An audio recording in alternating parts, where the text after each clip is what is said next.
Salam, saudara, kita membaca Alkitab kita dari Amsal 15 ayatnya yang ke-14. Hati orang berpengertian mencari pengetahuan, tetapi mulut orang bebal sibuk dengan kebodohan.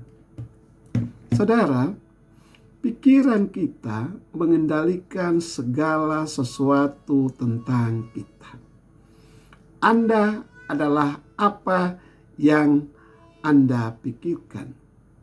Pikiran itu akan mempengaruhi perasaan kita, dan perasaan kita akan mempengaruhi tindakan kita. Apapun yang Anda pikirkan itu penting, karena segala sesuatu itu dimulai dari pikiran. Untuk menjadi orang yang bertanggung jawab, Anda harus mengendalikan pikiran Anda. Namun, izinkan saya membebaskan Anda dari rasa bersalah yang salah. Saudara, Anda tidak bertanggung jawab atas setiap pemikiran menyimpang yang terlintas dalam pikiran Anda. Pikiran menyimpang memasuki pikiran kita karena berbagai alasan.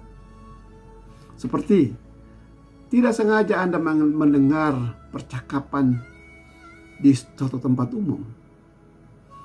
Anda mendengarkan orang bercakap membicarakan sesuatu yang negatif, dan itu akan masuk ke dalam pikiran Anda.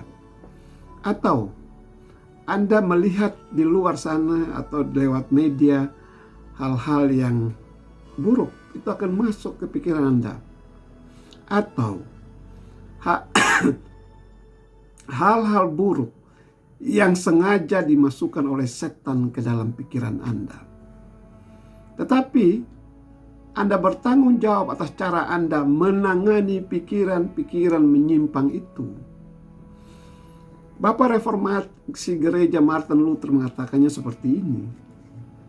Anda tidak bisa mencegah burung terbang di atas kepala Anda, tetapi Anda bisa mencegah mereka membuat sarang di atas rambut Anda.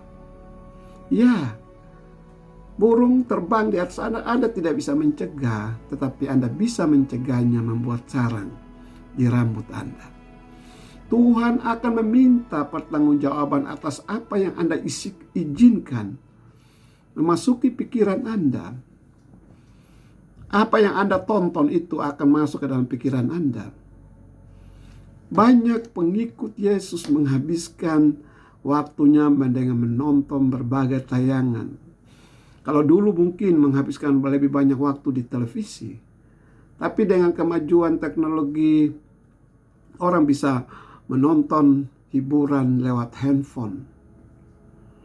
Ya, mereka membayar banyak uang untuk menonton, ya, membeli kuota internet. Banyak hal bisa ditonton, saudara. Dan setelah itu orang mengatakan, itu tidak mempengaruhi saya, apa yang saya tonton. Tapi itu tidak benar, saudara.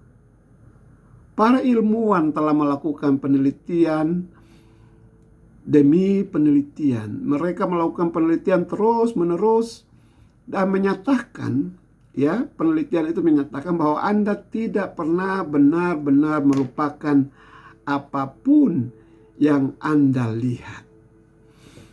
Faktanya memang seperti itu, saudara. Anda kalau melihat sesuatu lewat televisi maupun secara langsung, itu akan masuk ke dalam alam bawah sadar Anda. Iya,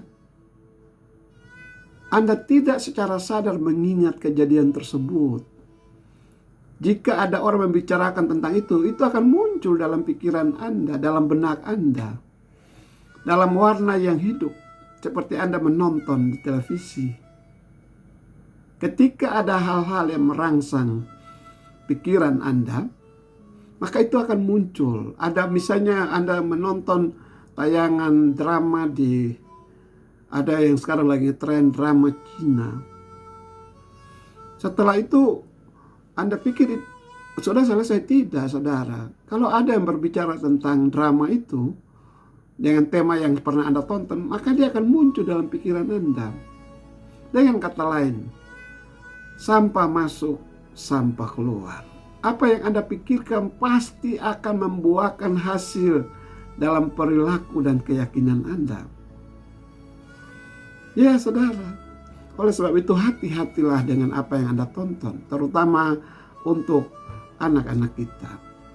Salah satu tipu muslihat setan yang paling hebat untuk menarik Anda pada gaya hidup yang penuh dosa adalah komedi. Kita menyaksikan di televisi bagaimana kehidupan menyimpang diparodikan dan kita tertawa. Ya, kita menonton hal-hal yang menyimpang dari rancangan Tuhan dalam acara-acara komedi dan kita tertawa dengan tidak merasa itu dosa. Itu adalah tipu muslihat setan, saudara. Oh, kalau begitu saya tidak perlu nonton acara komedi. Nonton, tidak masalah. Tetapi komedi yang tidak menertawakan penyimpangan-penyimpangan, saudara. Ada banyak komedi yang bagus, silakan Anda nonton. Jika setan dapat membuat Anda menertawakan sesuatu yang berdosa, Anda sudah kalah dalam peperangan, saudara. Dosa itu tidak lucu. Dosa itu menempatkan Yesus di atas kayu salib. Ingat baik-baik, sebagai orang percaya, Anda tidak bisa menertawakan dosa, karena dosa itulah yang ditanggung oleh Yesus di atas kayu salib. Mungkin apa yang digambarkan dalam film The Passion itu belum mendekati kebenaran bagaimana Yesus disiksa pada saat penyaliban. Bahkan itu belum seberapa, saudara. Jadi, apa itu lucu? Dia menderita itu karena dia menanggung dosa-dosa kita. Dan sekarang kita menonton tayangan lucu, menertawakan dosa dan kita tertawa. Amsal 15 ayat 14 mengatakan orang bijak haus akan ilmu, sedangkan orang bodoh mencari sampah. Saudara, apakah Anda haus akan lebih banyak pengetahuan tentang Tuhan? Ataukah Anda haus dengan hiburan yang terus-menerus mematahkan hati Tuhan? Ya, jangan menyakiti hati Tuhan dengan menertawakan dosa. Saudara, Anda memiliki kekuatan untuk memutuskan apa yang Anda masukkan dalam pikiran Anda. Amin. Demikian renungan singkat. Tuhan Yesus memberkati.